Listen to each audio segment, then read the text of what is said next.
अभी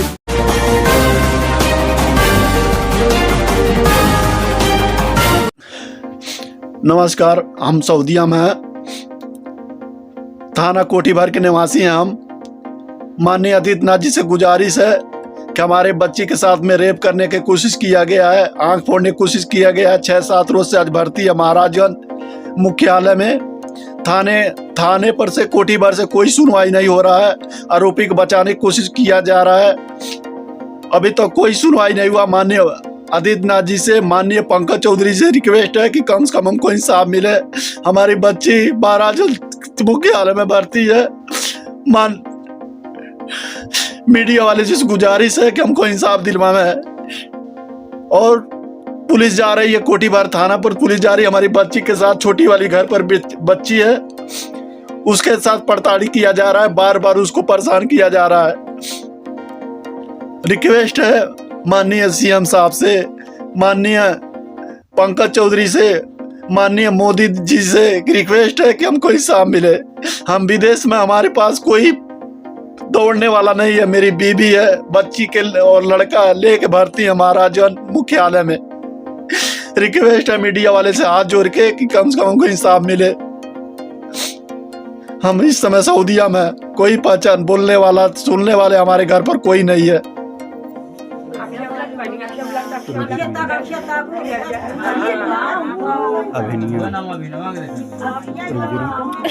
बस थोड़ा सा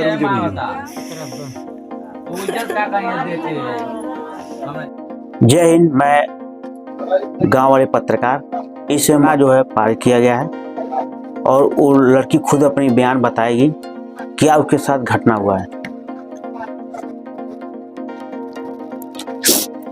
23 तारीख के दिन शाम को मैं 23 तारीख को शाम को मैं घर के सामने एक शादी था, मेरी अम्मी वहीं पे थी, मैं भी गई थी और मेरे भाई भी बाहर खड़े थे, मैं भी थी वहीं पे। मेरे घर में सबने खाना खा लिया था, बस मेरे भाई बस खाना नहीं खाए थे और वो खड़े थे, वो भी मेरे पास ही खड़े थे। और मेरी अम्मी गीत गा रहे थे लोग, मेरी अम्मी वहीं पे थी। जब मुझे नींद लगने तो फिर मैं छत पर आई। मैं सोची भाई के लिए खाना ला दूंगी, अम्मी का तबीयत मेरा सही नहीं रह रहा था। मैं सोची जाऊँ किचन से खाना ला दूंगी और मेरे भाई खा लेंगे और मैं सो जाऊंगी। मैं छत पर आई, देखी पूरा लाइट्स पूरा ऑफ था, किचन का, रूम का, पूरा ये गैलरी का पूरा लाइट्स ऑफ था। मैं छत पर आई, देखी पूरा अंधेरा। फिर मैं सोचने लगी अभी तो मैं इससे पहले आई थी, पूरा लाइट पूरा ऑन था, ये कैसे ऑफ हो गया। पीछे से कोई आया, मेरा मुंह ऐसे दाबा और दाबने के बाद मैं ऐसे पीछे घूमी तो देखी जो मेरा मुंह दाबा था वो सद्दाम था, मेरे गांव का। आप ही गांव के? हाँ, मेरे ही गांव के हुआ भैया। फिर क्या किया, उंगली से उन्होंने क्या किया, मेरा आँख ऐसे दबाया खूब जोर से और घसीटते हुए मुझे रूम में लेकर आया।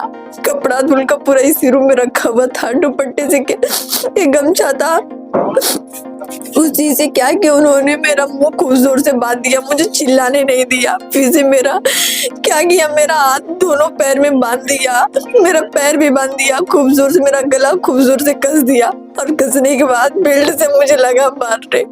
उसने बस मैं एक को देख पाई थी जिसका सद्दाम नाम है। अंधेरे में थी मैं, एक दूसरे को नहीं देख पाई वो कौन है इंसान। 2 लोग थे? हाँ, 2 लोग थे। फिर क्या किया, बेल्ट रखा हुआ था, बेल्ट से मुझे खूब जोर से मारने लगा। मारने के बाद बार बार उंगली से मेरा आँख दबा रहा था और मेरा सूट वगैरह सब फाड़ दिया था और मेरे करीब आने की कोशिश कर रहा था। जब मैंने छिड़कानी भी मेरे साथ बहुत किया और जब मैं अपने करीब नहीं आने दे रही थी उसने बहुत मुझे मारा और रूम में मेरा बाल पकड़ के ऐसे घसीट रहा था।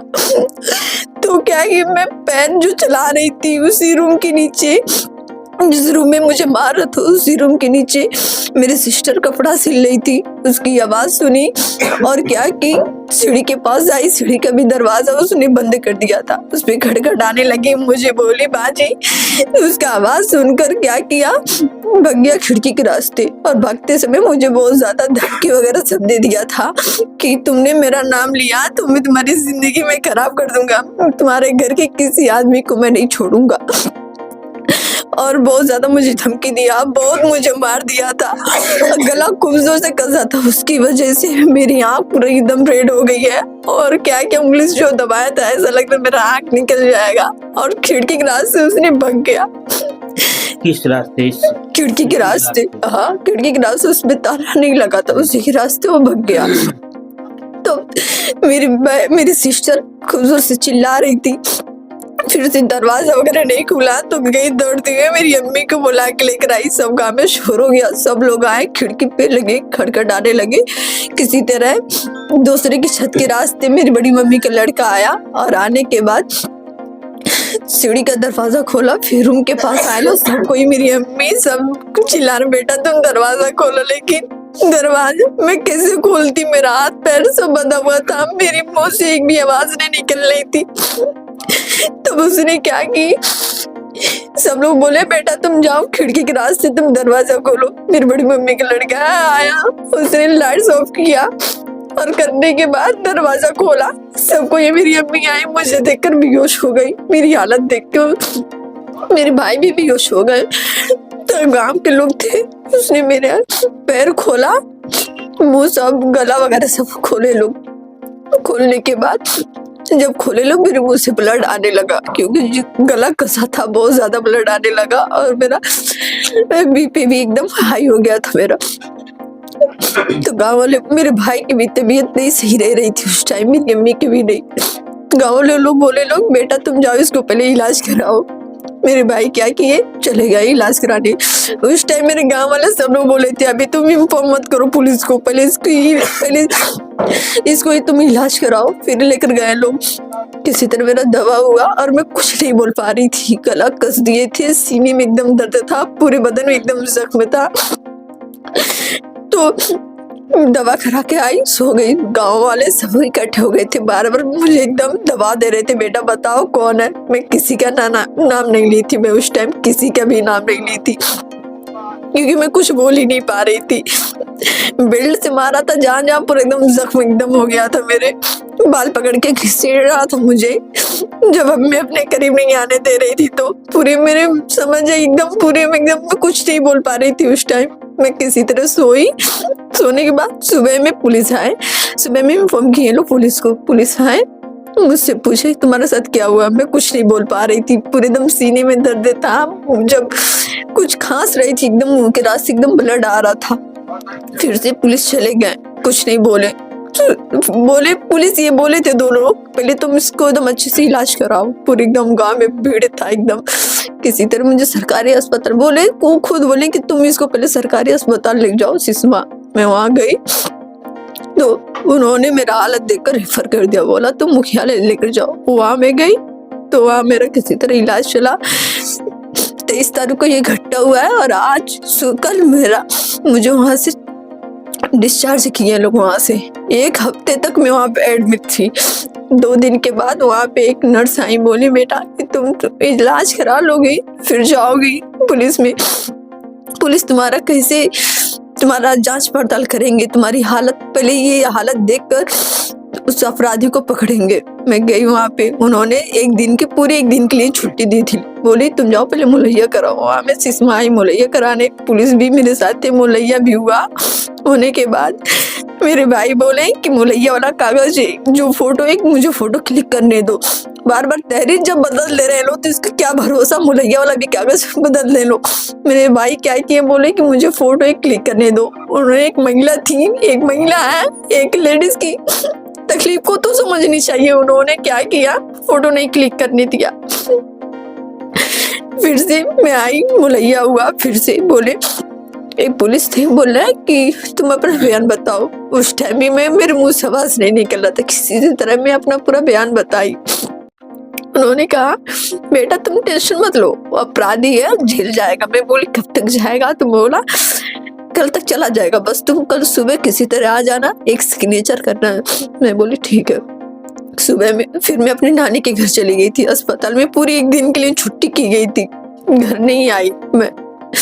वहां से गई सुबह में, मेरे साथ मेरे पेरेंट्स भी गए थे, मेरे भाई अम्मी सब कोई गई मैं सिग्नेचर करने। तो एक पुलिस ने करा है तुम्हारा बयान मुझे नहीं समझ में आ रहा। जब बयान उन लोग को नहीं समझ में आया तो ये बात क्यों बोले लो कि बेटा वो कल तक जेल चला जाएगा, क्योंकि रात में आया था, उन अपराधी सबको पैसा दे दिया था। बयान क्यों नहीं समझ पुलिस को? बयान क्यों नहीं समझ पुलिस? क्योंकि पढ़ लिख के तो पुलिस बनता है, कोई अधिकारी सक्षम अधिकारी वैसे भी बनता है, तो क्यों नहीं बयान क्यों नहीं समझ आया? ऐसा तो हो नहीं सकता। बयान तो जरूर समझ आया होगा, इसको घुमाने के लिए ऐसा किया गया होगा पुलिस द्वारा। पैसा दे दिया था तो कैसे समझ में आता? उन्होंने कहा मुझे बयान नहीं समझ में आया। मैं बोली उनसे जब आपको बयान नहीं समझ में आया तो आपने ये बात क्यों बोला था कल तक जेल चला जाएगा? उन्होंने कुछ नहीं बोला। बोला ठीक है तुम जाओ फिर से अस्पताल जाओ, तुम्हारा इलाज होगा। हम लोग, मेरे पेरेंट्स कुछ नहीं बोले, कुछ टाइम चले गए। इलाज हुआ, इलाज होने के बाद फिर से यहाँ पे कोठीवान इन्फॉर्म किए लोग, बोले फिर से जेल जा रहा है, एक दिन रह रहा है, सुबह से समझ जाइए जा रहा है, पूरे एक दिन रह रहा है, शाम को फिर घर चला आ रहा है पैसा देकर। वो एकदम घूम रहा है, खुलेआम घूम रहा है। इस टाइम आरोपी कहाँ पे? घूम रहा है, गांव में घूम रहा है। हाँ, पैसा दे रहा है, छूट जा रहा है, फिर से घूम रहा है वो। मेरी तरफ से जो जा रहे हैं, जो मोहल्ले के लोग थे, मेरा पूरा बयान जो देखे थे, मेरे साथ क्या घटना हुआ क्या नहीं, जो मेरा गला जो खोले थे, पैर हाथ सब कोई जो खोला था, पुलिस आ रहे हैं उन लोगों से पूछ रहे हैं, तो वो लोग बयान दे रहे हैं, तो उसको उन लोगों को उठा कर लेके जा रहा है सब पुलिस। उन लोग का फोन जमा कर ले रहे हैं, फोन जमा करने के बाद उन लोगों को डरा धमका रहे हैं लोग। बोल गाड़ी, अरे एक भैया है, उनसे पूछे लो उस लड़की का नेचर कैसा। उन्होंने मेरे बारे में पूरी सच्चाई बताई, तो उनको 2 झापड़ लगा दिए थे पुलिस वाले उन भैया को।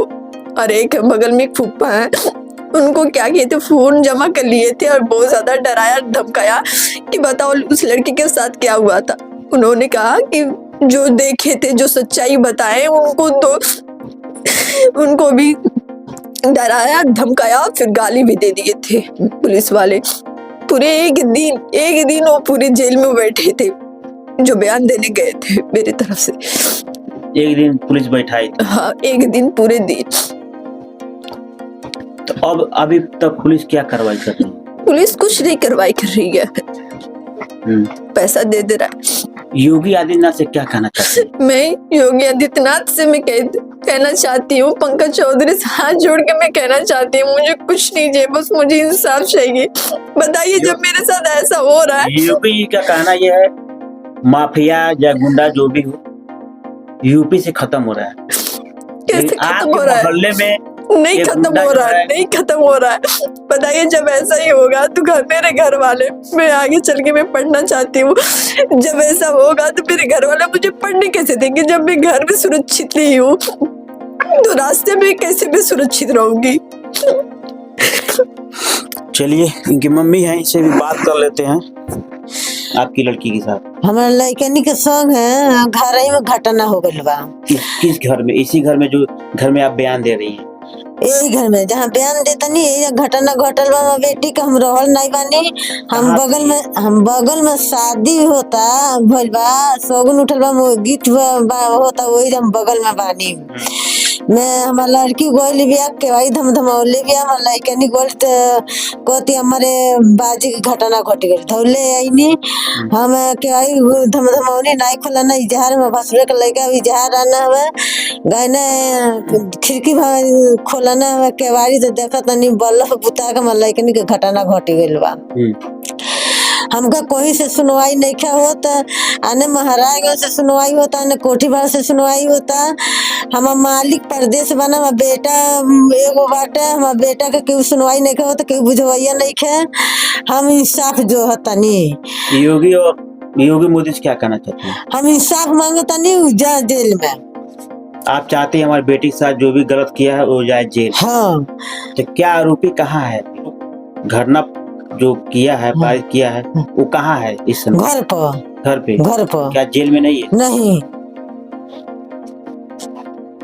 मालिक बाना ओइजा पगलाइल बाना केहू सुनवाइया नहीं करत। हम मोर दे एकदम एकदम रोवत रोवत पागल हो गल बाना। केहू नहीं हम इनके सुनवाई हो करत, केहू नहीं हम इनके साथ देत। एक बच्ची लेके हम कहाँ जाए कहाँ नहीं जाए, हमके केहू सुनवात नहीं के। हम हाथ यानी आप दर बदर ठोकरे खा रही हैं, दौड़ रही हैं अपने बेटी को इंसाफ मिल जाए। हाँ, और इंसाफ यूपी और मोदी से कहना ये चाहते हैं इंसाफ की तरह हमारी बेटी को मिल जाए। मिल जा। हाँ गई थी मुलैया होने के बाद एक पुलिस थे कह रहे हैं कि मेरे भाई से बोलना है कि तुम झूठ बोल रहे हो, घर पर उसको तुम सब मारे हो, मारने के बाद तुम सब पुलिस को इन्फॉर्म कर रहे हो। सब बताइए मेरे घर वाले मुझे क्यों मारेंगे? और मान लीजिए कैसे मारते कैसे मारते। जब पंचायत हो रहा था मेरे सामने मेरे भाई पंचायत में गए, मेरी अम्मी गीत गा रही थी, वे अंदर आई तब मेरे साथ हुआ। मान लीजिए मेरे घर वाले मुझे क्यों मारेंगे? इतने मुझे हॉस्टल में पढ़ाया, बचपन से हॉस्टल में पढ़ाया। वहां से जब मेरी पढ़ाई वहां से मुकम्मल हो गई, पूरी हो गई, फिर से मैं आई, फिर से मेरे अब्बू ने मुझे स्कूल में मेरा एडमिशन कराया इंग्लिश मीडियम में। मैं स्कूल में पढ़ी, फिर से मेरे दूसरे जगह एडमिशन हुआ, वहाँ पे भी मैं हाई स्कूल में मैं पढ़ रही हूँ। मेरे घर वाले मेरा फीस पूरे इकट्ठे पूरा जमा कर देते हैं। पूरा फीस जो फाइनल जो जितना होता है मैजिक का फीस, पूरा मंथली फीस पूरा जमा एक साल का पूरा जमा कर देते हैं। मेरे घर वाले मुझे क्यों मारेंगे? पुलिस वाले आरोप लगाना है कि तुम्हारे घर वाले तुम्हें मारे हैं। बताइए, मुझे बस इंसाफ नहीं मिल पा रहा है। घटना आपको पूरी जो भी चीजें बयान हमने सुना है, आप इस वीडियो में कमेंट करके जरूर बताइएगा। इंसाफ इस जो पीड़ित परिवार है उनको मिलना चाहिए, नहीं मिलना चाहिए। आरोपी जेल जाए। और योगी और मोदी का नारा है बेटी बचाओ बेटी पढ़ाओ, तो ऐसे क्या बेटी जो है सुरक्षित रह पाएंगी? योगी जी का कहना यह है बेटी या घर से बाहर रात में चाहे दिन में कभी भी निकल रही है, बेटी जो है सुरक्षित अपने घर पढ़ाई करके घर अपने लौट सकती है। लेकिन योगी के राज में इस तरह का गुंडा जो है व्यक्ति जो है करके आरोपी जो है अपने ही गांव में घूम रहा है, खुला घूम रहा है साड़ के तरफ। ऐसे आरोपी को हम योगी से रिक्वेस्ट करना चाहते हैं, निवेदन करना चाहते हैं, इस तरह का आरोपी को उसको जल्द से जल्द जेल भेजने का काम करें। जय हिंद, जय भारत।